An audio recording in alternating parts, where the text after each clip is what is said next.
Bonjour tout le monde, j'espère que vous allez bien. Donc aujourd'hui je vous retrouve pour un bilan lecture du mois de février. Je sais qu'on est pas mal tard dans le mois de mars, j'ai mis du temps à le tourner parce qu'il a fait pas mal dégueulasse au niveau du temps en Belgique. Et quand il faisait beau, j'étais au travail, donc voilà, c'était pas, je ne peux pas filmer ça au travail. Donc voilà, donc je suis désolée que ça ait pris un peu plus de temps que prévu, mais voilà, j'espère que vous allez quand même apprécier cette vidéo. Donc voilà, j'ai lu pas mal, j'ai lu un peu moins que d'habitude, donc j'espère que cette vidéo durera moins longtemps. Donc voilà, je vais d'abord vous présenter un manga qui m'a un petit peu déçue.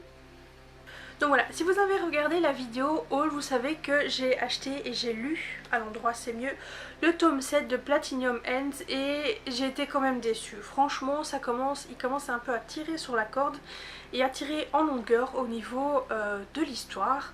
Simplement parce qu'à la fin du tome 6, on n'a pas avancé en fait plus que dans le tome 6. Alors oui, il y a eu un événement spécial et triste à l'intérieur, je ne spoilerai pas non plus.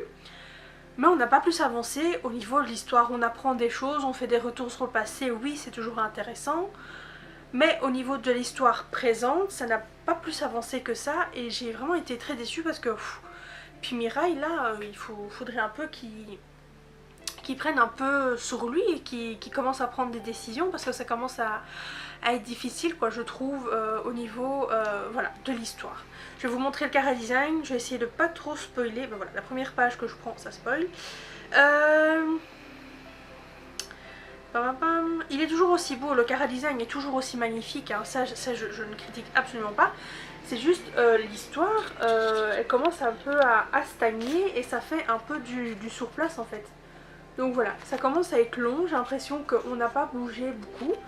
Et voilà, j'aimerais bien juste que le héros il prenne un peu plus confiance en lui tout simplement et qu'il bouge un peu pour que l'histoire avance parce que là, je trouve que ça fait déjà au moins le tome 6, ça passait encore, mais depuis le tome 5, ça stagne un peu. Donc voilà, j'espère que le tome 8, qui arrivera seulement pendant les grandes vacances ici, va un peu bouger tout ça. Donc voilà, je n'arrête pas la série, pas du tout parce que j'adore. Mais ça commence à être à stagner un peu. Donc voilà, c'est un peu ma déception des lectures de février. Je vais donc continuer avec les éditions Kazé, je vais essayer de faire par maison d'édition. Donc on a Spiritual Princess par Nao Iwamoto. Donc c'est un shoujo, c'est une nouveauté qui est sortie ici en février, j'ai adoré. Alors déjà dans mon haul je vous disais que j'aimais bien, j'avais un peu du mal, j'avais peur d'avoir du mal avec le chara design qui est particulier, qui fait pas très shoujo de base, c'est pas plein de paillettes etc. Ils n'ont pas les yeux qui brillent H24. Mais voilà, c'est vraiment une très belle histoire. J'ai beaucoup aimé, donc ça va être l'histoire tout simplement de Akihime, qui est la fille d'un demi-dieu et qui veut rien avoir avec ça en fait. Et qui est amoureuse du plus beau garçon populaire du lycée évidemment. Et son meilleur ami veut également devenir un tengu, donc un dieu. Et au final elle va devoir être confrontée à ça. Et donc moi ce que j'ai bien aimé c'est l'histoire, l'humour qu'il y a dedans et également l'effet un peu culturel et spirituel qu'on peut avoir là-dedans. Donc les explications sur les esprits, les dieux etc. Donc voilà, j'ai trouvé ça très sympa et donc j'ai hâte de découvrir la suite. D'ailleurs le tome 2 sort aujourd'hui. Donc voilà, on est le 14 mars et il sort aujourd'hui. Donc voilà. Donc c'est vraiment si je vous conseille un shoujo, donc voilà, quand je disais que j'aimais bien... Enfin quand je disais, souvent je dis que j'aime bien les shoujo, je suis pas très fan de shoujo mais que j'aime bien les shoujo particuliers, c'est ce genre de shoujo là, avec une petite touche en plus. Donc voilà, très bon shoujo. Ensuite je vais passer aux éditions Akata, donc avec Perfect World, le tome 6 par Rie Haruga. Désolée je connais pas par cœur. Alors c'est un josei, je disais toujours shoujo mais c'est un josei. Donc c'est une histoire d'amour entre adultes. Et donc parfait. Toujours comme d'hab, l'avancement de l'histoire, etc. C'est vraiment... Enfin moi j'adore, donc voilà. Donc ouais, quand je disais que j'aimais bien les shoujo, josei, donc les histoires d'amour, c'est quand il y a une petite particularité comme ça, et là on a bien avancé dans l'histoire. Voilà, j'ai vraiment beaucoup aimé, j'ai trouvé les passages très touchants et j'ai hâte de découvrir la suite. J'ai hâte de découvrir la suite tout simplement parce que la fin du tome nous laisse sur un petit suspense très particulier qui je pense va être un petit peu d'action dans le manga. Donc voilà, j'ai hâte de découvrir la suite. Toujours aux éditions Akata, le premier tome de Dernière Heure par You. Alors ça c'est simple à dire. Donc voilà, c'est vraiment un très bon manga, c'est un manga qui se finit en 4 tomes et c'est Ibi Otaku qui m'a donné très envie de le lire. Je vous mettrai sa chaîne en barre d'infos. Donc c'est l'histoire tout simplement d'un monde qui est en guerre. Il y a une petite île qui n'est pas touchée par la guerre et il y a une classe d'élèves où se situent deux meilleurs amis. Et l'école a instauré le fait que chaque vendredi, un élève ou une élève doit partir également à la guerre pour aider le pays à vaincre ce qui se passe à l'extérieur. Le questionnement est que elle et son meilleur ami ne sont absolument pas touchés par cet événement et donc ne peuvent pas partir le vendredi à la guerre. Et donc voilà, donc ça nous laisse tout simplement sur ça. Eux ne peuvent pas partir, pourquoi on ne sait pas, je suppose qu'on va le découvrir dans les prochains tomes, ils sont 4. J'ai hâte de découvrir parce qu'il paraît que ça fait pleurer de dingue. Je suis pas facile à faire pleurer mais déjà rien que savoir que ça va faire pleurer, je sens que je vais pleurer. Donc voilà, j'ai trouvé ça très touchant comme histoire, rien que le premier tome est vraiment très chouette. J'ai hâte de découvrir qui sont ces personnes à qui ils font la guerre parce que eux-mêmes ne savent pas très bien. Et donc pourquoi eux ne peuvent pas partir à la guerre. Et donc vous pouvez voir, le chara-design est vraiment très joli. Hein. Et donc voilà, il y a des petits mystères un petit peu qui planent autour de qu'est-ce que la guerre, pourquoi il y a cette guerre là, avec qui ils font la guerre, pourquoi eux ne doivent pas y aller. Et donc voilà, donc j'ai hâte de découvrir la suite et j'espère bientôt me la procurer parce que ça a l'air d'être un très très bon manga. Et donc voilà, vraiment top. Ensuite, toujours aux éditions Glénat, Arbos Anima. Alors, ces 2 tomes, ça fait un bon moment qu'ils sont dans ma pile à lire et j'ai enfin pris le temps de les lire. Et c'est magnifique. Alors j'ai beaucoup aimé, c'est par Kachu Hashimoto, donc aux éditions Glénat, c'est un shonen. Et c'est vraiment très beau, le chara-design est magnifique et on va tout simplement suivre l'histoire d'un jeune chasseur de plantes. Et voilà, dans ses aventures, à chaque fois il y a une petite aventure différente où il doit chasser telle plante, etc. Et juste les décors sont magnifiques, les plantes sont extrêmement bien dessinées, j'espère que je vais tomber sur une page où on en voit. Non. Enfin voilà, c'est vraiment très très beau, le chara-design est vraiment super sympa. Moi j'aime beaucoup. Je sais pas quoi dire de plus parce que tout simplement on va suivre l'histoire d'un chasseur de plantes.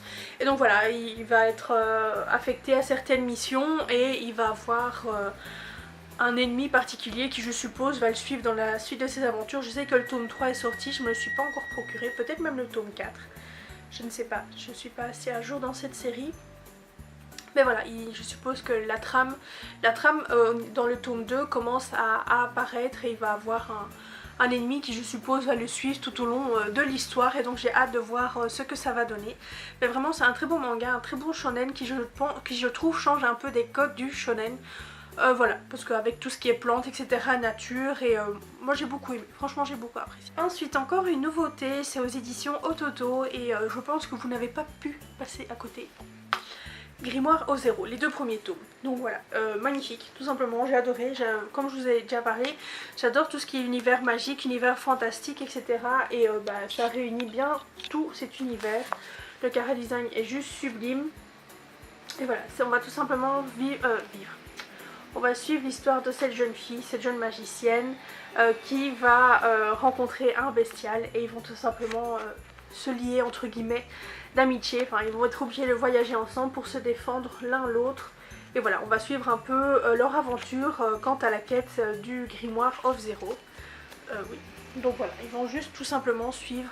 Donc voilà, on va tout simplement suivre l'histoire de Zero qui est à la quête du grimoire. Et donc voilà, c'est vraiment très chouette, très simple comme histoire, enfin très simple. Je veux pas paraître méchante en disant très simple, mais l'histoire est vraiment bien ficelée. Et voilà, moi j'aime beaucoup tout ce qui est magie, fantasy, etc. Et on retrouve, si vous aimez bien cet univers-là, c'est vraiment tout ce qu'on retrouve dans ce manga. Le chara-design est vraiment très beau, l'histoire est bien intrigante. Je sais que le tome 3 est sorti ici il n'y a pas très longtemps, en mars. Donc voilà, j'ai hâte de me le procurer et c'est vraiment un très bon manga. N'hésitez pas à taper, je vous mettrai quelques vidéos où des youtubeurs en parlent parce que je pense qu'ils en parlent mieux que moi, je suis en train d'en parler. Et donc voilà, parce que ça vaut vraiment le détour, n'hésitez pas. Ensuite, aux éditions Kana, Dark Kana, on a le tome 2 de Après la pluie de Jun Mayuzuki. Donc voilà. Toujours pareil, j'adore, c'est vraiment un très bon manga. J'avais peur honnêtement en le prenant et au final c'est vraiment un très bon manga. J'ai préféré le tome 2 que le tome 1, bien que j'avais déjà adoré le tome 1, j'avais trouvé l'histoire très bien trouvée, etc. Mais l'avancement dans le tome 2 est juste parfait, il est juste magnifique. Le chara design est toujours aussi beau. Donc voilà, je trouve qu'au niveau du tome 2, on avance pas mal. Et je pense que c'est très prometteur pour la suite, qui est déjà sorti. De nouveau, je suis un peu en retard avec ce manga, mais voilà, le tome 2, je trouve qu'il a bien finalisé de mettre en place l'histoire et qu'on a bien avancé au final dans l'histoire de cette jeune fille, donc voilà. Je pense que je vous en avais déjà parlé, donc je fais pas trop un résumé, mais en gros c'est une jeune adolescente qui travaille dans un café, restaurant-café, qui tombe amoureuse de son patron. Et voilà, on va tout simplement suivre sa petite histoire, si elle va lui avouer, si elle va pas lui avouer, comment ça va se passer, etc. Donc voilà. Et ensuite, le tome 2 de Gift plus Minus. Alors ça a été ma découverte de l'année. Depuis que je l'ai commencé, j'adore. Tout simplement, c'est waouh, c'est vraiment très impressionnant. L'avancement de l'histoire ici est magistral également. Il se place énormément de choses, je ne saurais même pas vous résumer ce tome parce que sinon je spoilerais tout en fait, parce qu'il y a plein d'événements qui se passent et donc voilà, donc juste allez-y. Non, n'y allez pas comme ça, c'est un seinen, il faut avoir de nouveau les tripes bien accrochées. Donc vous avez l'habitude maintenant, j'ai oublié, donc c'est de Yuka Nagate aux éditions Komiku. Voilà, donc c'est un seinen où il faut vraiment bien s'accrocher, il faut pas avoir peur d'y voir du sexe, d'y voir des viols, d'y voir du sang, d'y voir des intestins et des boyaux qui giclent de partout, d'avoir une morale complètement à côté de l'Ouest et qui nous paraît, qui peuvent être choquantes. C'est totalement immoral ce qui se passe dans ce manga, mais c'est magnifique. Alors là, c'est magnifique. Donc franchement, c'est vraiment très bien tourné. Alors, non, voilà. Bon, par exemple, j'allais vous montrer du chara design, mais là, il est en train de violer une fille, donc on va passer. Là, ouais, là ça va. Donc voilà, c'est l'avancement. Ça va. Je regarde hein, parce que s'il y a des âmes sensibles. Non, bah voilà, bah par exemple, voilà, ça non. Donc voilà. Donc je fais attention parce que ça fait la deuxième chara design que je vais vous montrer où il y a un viol. Hein? C'est plaisant hein. Non franchement en fait c'est vraiment un très bon manga. Si vous aimez tout ce qui est seinen etc, ça va, j'ai à chaque fois peur. Non franchement il est vraiment génial. Je sais rien dire de plus à part qu'il est vraiment très bien, que c'est très bien tourné, que c'est immoral et au final on se dit mais ça va. Et là vous dites bah attends, tu es en train de dire que le viol, que tuer des gens c'est normal etc. Mais posé dans cette histoire là, ça va. Voilà, je sais pas comment dire d'autre en fait, mais c'est vraiment une très bonne série que j'aime beaucoup. J'ai hâte de continuer parce que je pense que pour l'instant il y a 6 tomes. Donc de nouveau je suis en retard sur plein de séries hein. Mais je viens juste de les commencer.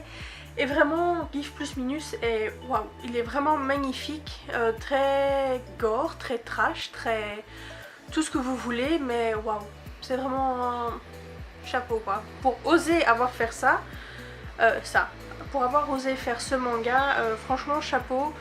N'hésitez pas à vous y intéresser, sauf si voilà vous êtes vraiment sensible et que vous supportez pas les scènes comme ça, alors là je vous le conseille vraiment pas. Mais si vous êtes quelqu'un qui aime bien le seinen avec un petit côté un peu immoral ou un petit côté vraiment complètement trash ou gore, je sais que je répète mais ça résume vraiment bien ce manga. N'hésitez pas à vous le procurer à vous le procurer ou tout simplement juste y jeter un œil quand vous passez à la FNAC ou dans une librairie, juste voir si ça vous plairait, mais ne passez pas à côté, vraiment. C'est vraiment un très bon manga. Donc voilà, j'espère que ça vous aura plu. J'ai essayé d'être un peu plus concise parce qu'il y a déjà des mangas dont je vous en avais parlé dans la lecture de janvier et donc j'ai essayé de pas trop résumer de nouveau, de faire des plus petits résumés et de vous donner un peu mon avis, bien que parfois je peux juste dire c'est bien parce que bah, c'est bien, ou c'est très bien, ou c'est génial, ou c'est fantastique. Mais j'essaye de pas trop spoiler non plus, parce que j'ai pas envie de trop spoiler, et j'ai pas non plus envie de faire à chaque fois des vidéos de 20-30 minutes, parce qu'on m'a déjà fait la remarque pour dire que mes vidéos étaient trop longues, et donc j'essaye d'être un peu plus concise. Donc dites-moi si vous avez préféré les lectures de janvier où je papotais un peu plus, où je faisais un petit peu plus de résumé, et si vous avez préféré cette vidéo ici où je vais un petit peu plus rapidement, bien que je sais que parfois je peux parler très vite et je suis désolée. Donc voilà, j'espère que cette vidéo vous aura plu. Moi j'ai pris beaucoup de plaisir à faire cette vidéo, comme à chaque fois, à vous montrer mes lectures du mois de février, bien que je trouve qu'elle n'ait pas été énorme. J'ai pas beaucoup lu en février parce que là on est le 14 mars. Et j'ai déjà lu beaucoup plus que ce que j'ai présenté ici. Donc je pense que les lectures de mars seront divisées en 2 vidéos parce que bah, je me suis refait toute la série de Dusk Maiden. J'ai lu énormément. Donc voilà. Sur ce, je vous dis à très bientôt dans une nouvelle vidéo.